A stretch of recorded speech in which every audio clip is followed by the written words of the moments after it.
Hey everybody, and welcome back to the TNT Smoke Factory. I'm your host TJ Tilford, alongside my dad Terrence Tilford, and we're here to bring you a unique look at college football, both inside and outside the lines. We're on our way to Detroit for the NFL Draft, but first we have to talk about JJ McCarthy and his rise in the NFL Draft stock. Now, rise, yeah, I give you that word. Some people are using the word skyrocket. I'm not really sure if I agree with that one. This could be a real sensitive subject for Buckeye fans too, so let's just put that out there. But let's do it like we always do it. Let's look at what the NFL says size-wise first. Talking about a 6'3" quarterback, that's good size, but only 202 pounds. So that's a little bit light, in my opinion, for a quarterback. Not sure if that weight handles the big hits. But at the same time, he ran a 4.5 40 at the combine. Maybe he has enough quickness to avoid some of those big hits. I would agree. And to look at his 2023 stats, he had 2,991 yards, 22 touchdowns, 4 interceptions, and an 88.2 QBR. That's a really good QBR for a college quarterback. Yeah. Some general notes about him. He's a competitor and a winner. That's the biggest thing I saw out of him.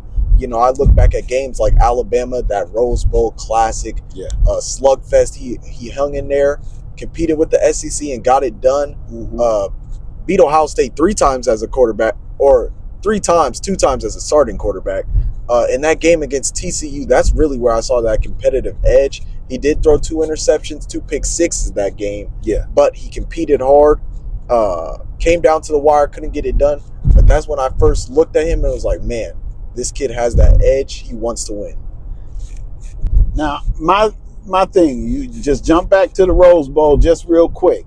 I'm not really sure if I saw him as a deciding factor in that game. To me, it was more about Blake Corum.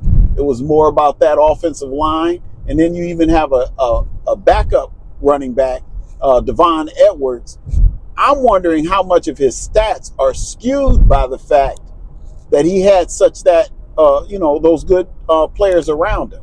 Not really sure if I'm buying into this rise. I could agree, but I think of plays, that touchdown pass he threw to Roman Wilson. You know, he came up big in the end when all hope looked to be lost. You know, Michigan, it looked like they were running out of gas. He led them down on that big drive. You know, that's clutch quarterback, and that's that competitive edge. Also, with JJ McCarthy, he has a decent rushing ability. We're not talking about a Cam Newton here, but when I look at him, I think of somebody that can get it done on their legs, like a Baker Mayfield. You know, when it needs to get done, he can get it done with his rushing ability. And he's also fixed his interception problems through his college career.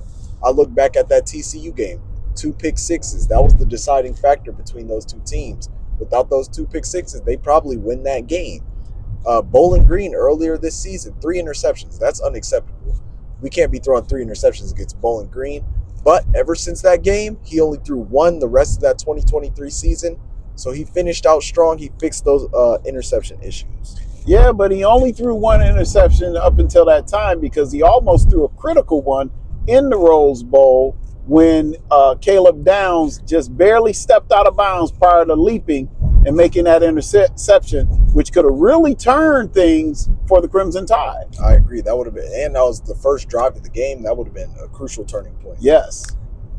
And with that being said, if they go down 14-0, does JJ McCarthy have what it takes in his arm for them to be able to utilize his arm in order to bring them back in that game? Because I'm not really sure if you're going to be able to rely on a running game to overturn 14-point deficit. And I would agree, because one thing we saw out of his college career, you didn't really see him pushing the ball downfield a lot.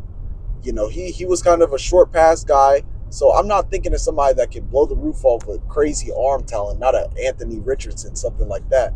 But short pass accuracy, he's there. When it comes time to push the ball downfield, I don't know. That's something he can develop in the league. Another thing, some comparisons he's been drawing. Zach Wilson. Those aren't good comparisons. Specifically, though, the comparisons come from them having a good draft process. Zach Wilson, his draft stock rise during his draft process. He had a great pro day at BYU, got to the league, and then he crashed from there. Yeah. So same thing with JJ McCarthy. He had a great draft process, good pro day. Is this another Zach Wilson situation? We'll have to wait and see. Yeah, exactly. Wait and see, because one, with Zach Wilson, I'm not sure if we closed the book on him already or not, because I would have loved to see what would have happened with him had he had the opportunity to develop behind Aaron Rodgers. But now with him going out to Denver, it's kind of a questionable situation because he doesn't have anybody to learn from there. So, what's really going to happen?